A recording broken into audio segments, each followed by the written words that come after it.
Huyu ni Fid Q, Farid Kubanda, wengi tunamfahamu, nyota wa hip hop, lakini ameambatana na mkewe Karima Marshed, ambao hawa wamekuwa wadau wakubwa sana wa masuala ya utindio wa ubongo na usonji. Sasa sijui nianze na nani, lakini nasema ladies first.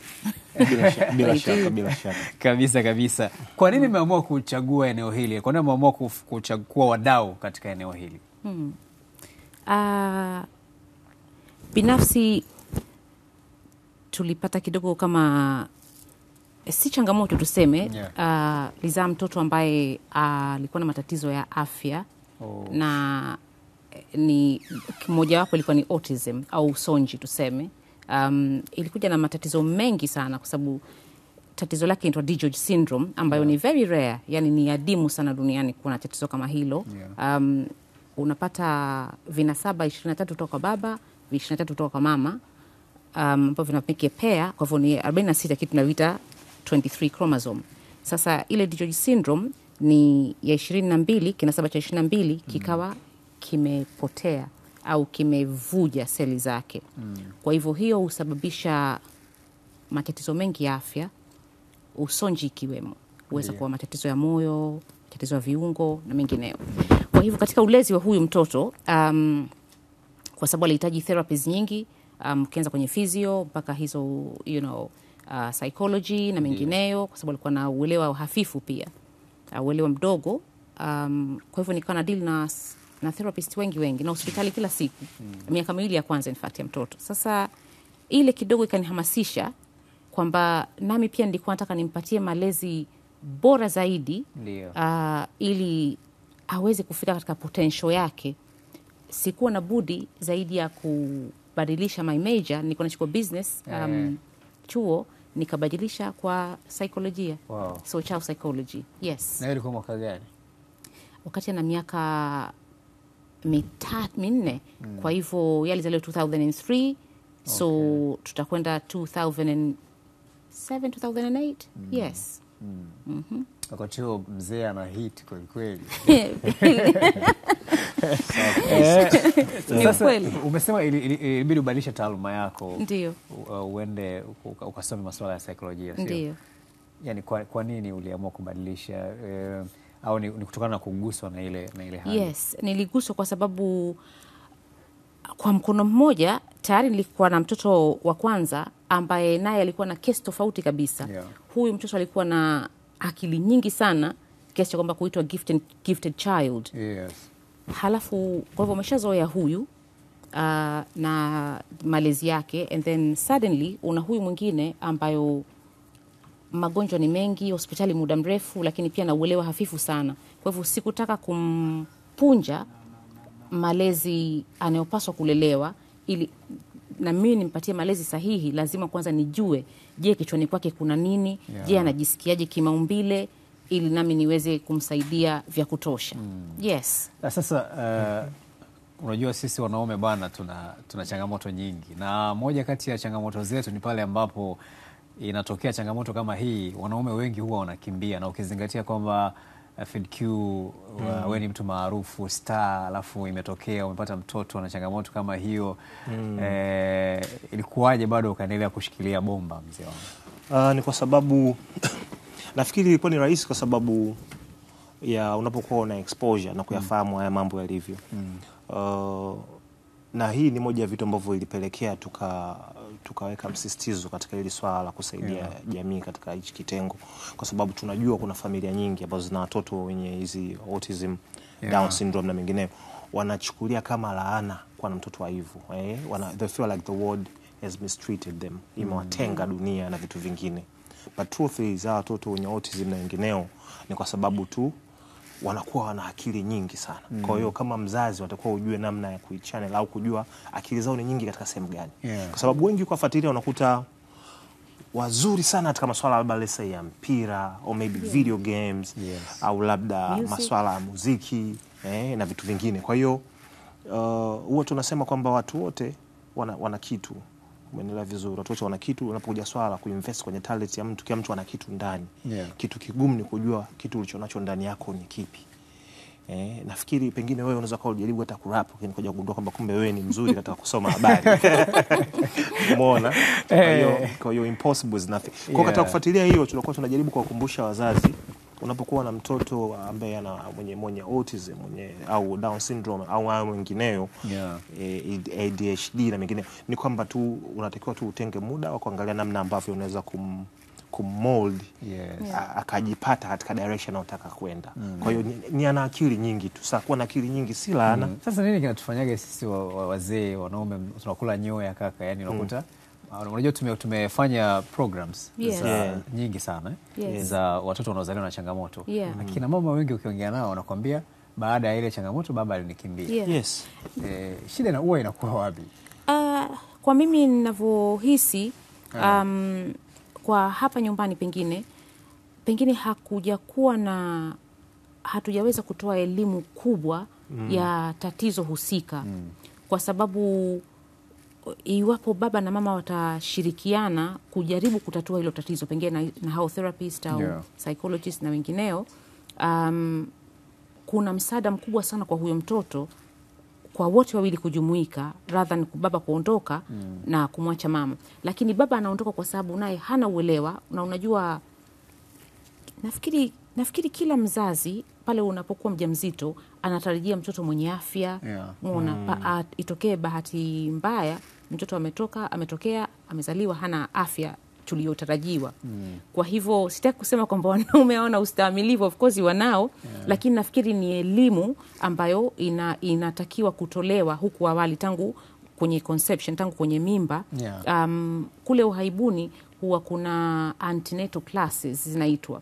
Hizi ni sehemu ambazo ni madarasa ambayo unakwenda baba na mama, mnafahamishwa jinsi kila stages ya ujauzito wako, lakini pia jinsi utakavyozaa, na pia mtajua kama mna matatizo katika familia ya kuzaa, lakini pia mnapata nafasi ya kuzungumzia iwapo mtoto atazaliwa ana changamoto. Je, sasa hile na kutayarisha wewe kupokea hilo jambo iwapo litatokea. Kwa hivyo hicho ni kimojawapo ambacho bado sijaona hapa nyumbani tunafanya hilo jambo. Kwa hivyo ni elimu ya awali wakati wa ujauzito nafikiri inahitajika, ili baba asiweze katika kumtayarisha, ni kwamba tu expect the unexpected. Kuna ambao haujatarajia atarajie pia. Lakini pia nitakupa scenario moja. Kwa mfano, na rafiki yangu alikuwa analalamikia kila siku kwamba mwanae anakuwa anafeli shule, anakuwa mwisho haelewi chochote, hususan hesabu hajui chochote. Lakini mimi nilikuwa kama sociologist au social psychologist pia, nikaja kufind out, nikaja kugundua kwamba yule mtoto wake anapenda wanyama sana, anajua wanyama wote kwa majina, ukimwekea anawataja wote. Alafu namsikia mzazi wake anasema huyu mtoto hajui numbers. Umeelewa? Nikaanza nikimpangia wanyama pale, kama nikimwekea labda zebra 5 ananiambia kama 5 zebras. Nikimwekea tembo 10 anasema tembo 10. Ana account vizuri. Kwa hiyo nikasema pengine huyu anatakiwa afundishwe numbers kwa kupitia wanyama. Umeelewa vizuri? Kwa sababu mwisho wa siku nia na dhumuni ya elimu ni mtu kuweza kuelewa. Aweze kupata yale maarifa. Kwa hiyo kuna namna ambavyo hawa watoto wenye matatizo haya wanaweza kutengenezewa tu zikawa tailor made courses tofauti ambazo kila mtu na yake. Nafikiri kitu kigumu kuliko vyote hivi sasa ni kwamba wenye familia ambazo zina kipato wamekuwa wanaweza wakamudu hizi courses, kumchukua psychologist na therapist aende akampe kidogo somo, na vitu kama hivyo imekuwa ni rahisi kwao, kwa sababu pia wamekuwa kidogo wanachaji bei ambazo si rafiki wengi, au mtu hawezi kuafford na vitu kama hivyo. Lakini familia nyingi ambazo zimeendelea wameshaliona ile swala kwamba kumbe sio tatizo, wametoka wameanza kuwa wanakubali kwamba huyu ni mtoto wangu. Umeelewa vizuri? Unaona, kwa mfano kama kuna msanii anaitwa Fajo, unajua mimi mwana hip hop, kwa habari zangu nyingi zinahusiana na hip hop kidogo. Utanivumilia kwenye hilo. Haina shida kaka, mimi mwenyewe napenda hip hop. Nashukuru kusikia hivyo. Ulivyonitajia tu majina ya ngoma nikasema tuko pamoja, tuko pamoja. Shabiki yako, yaani uko na shabiki. Tuko pamoja. Sasa Fajo na mwanae pia ana autism. Sawa? Alimficha muda mrefu sana. Lakini akiwa nyumbani ndio rafiki yake wa karibu ambaye huwa anakuwa naye muda mwingi. watacheza video games pamoja, watafanya nini pamoja, yuko pale. Alikuwa anaandaa kibao chake kinaitwa All the Way Up. Akiwa bado anaandika ana ile beat, anafanya mazoezi kwake. Umeelewa? Yule mwanae akamwambia, akampa idea ya chorus, All the Way Up. All the Way Up. Akachukua hiyo akaenda kuipiga studio na ikawa hit. Kwa baada ya kuwa hit kabidi atuletee ulimwenguni, akatuambia bana, idea All the Way Up ni huyu. Na ni ngoma maarufu sana. Yes. Na baada ya hapo akawa anamtanguliza mbele. Siku hizi ana picha naye nyingi, yuko naye kila sehemu sasa hivi na kila kitu. Lakini ndio hicho kitu. Alikuwa amekaza yake nyumbani tu, ana shughuli, mzee yuko busy anaandika mistari, akamwambia nasikiza hii hapa All the Way Up ndo chorus. Sasa bado tunaendelea na mjadala kuhusiana na namna bora ya kuwasaidia watu wenye utindio wa ubongo pamoja na usonji, Down syndrome pamoja na autism. Tunao hapa wadau na umemwona hapa Field Q, yuko na mkewe hapa Karima Marshed ambao ni wadau kwenye masuala haya na wamekuwa wanafanya program mbalimbali za kuwasaidia watu wenye changamoto hizi. Labda utuambie Karima, ni vitu gani ambavyo sasa mmekuwa mkivifanya kwa watoto wengine ambao wana changamoto kama hii? Bila shaka hapa Field ameongea kitu cha msingi sana. Hiyo ni mojawapo ya assessment yetu, iwapo mfano tumekwenda kwa mtoto ambaye ana usonji tuseme. Cha kwanza kabisa tutawahoji wazazi na kuandika maelezo yao, kwa sababu pale patatupatia kama mwangaza jinsi gani huyu mtoto ana behave nyumbani, kipi anachokipenda, kipi hakipendi, na mahusiano ya mzazi au wazazi waliopo nyumbani, pengine dada, kaka au hata dada pia wanamsaidia kumlea mtoto, mama na baba. And then tutakwenda kwenye step ya mtoto mwenyewe. Tutatumia muda kumwangalia mtoto, pasi na kuinterfere sana, dakika kadhaa kumwangalia tu yeye mwenyewe anavyo behave. Wengine wenye usonji wanakuwa hawezi kumake eye contact, kwa hivyo pia nayo tuta note down. Hiyo ni katika assessment yetu. Sasa pia kutoka kwa wazazi tutakuwa tumeshaambiwa huyu mtoto anapenda kitu fulani sana. Mfano kuna watoto wengi wanapenda vile vigari vya kuchezea vidogo vidogo vile, matchbox cars, so watakuwa na vichezea hivyo muda mrefu. Wengine hupenda vitu tofauti tofauti, unakuwa ni kama wanaweza kusema ni obsession fulani.